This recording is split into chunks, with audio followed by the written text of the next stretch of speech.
छोटू कुमार दास। पूरी घटना यही हुआ था कि पूजा कंपनी में काम करता था शीतला मंदिर में, और वो जख्मी हो गया। क्या कहते हैं, कुत्ते वुत्ते ने काटा। उसके घर में छोटा मोटा परिवार है, उसी का बदौलत चलता था। ये शीतला मंदिर पूजा कंपनी श्री राज के बगल में ही रहता था।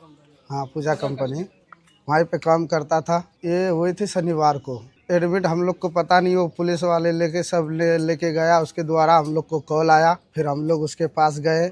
जब तक मौत चीर फाड़ के जो भी किया कर दिया था। बताया कि उसको एक्सीडेंट हुआ है, फिर बाद में बोला कि कुछ नहीं बताया। हाँ बोला, उसके बाजू में कुत्ते वुत्ते ने काटा था, 3-4 कुत्ते ने मिल के काटा था उसको, वहीं पे वो पड़ा हुआ था। उसके घर में छोटा परिवार है, उस कैसे चलेगा, बस यही हम लोग का कहना। बिहार के है विजय कुमार दास, बांका जिला। સાંજ સમાચાર ફેસબુક પેજને લાઇક કરો, વિડીયો શેર કરો અને વધુ વિગતવાર સમાચાર માટે sanssamachar.net વિઝિટ કરો।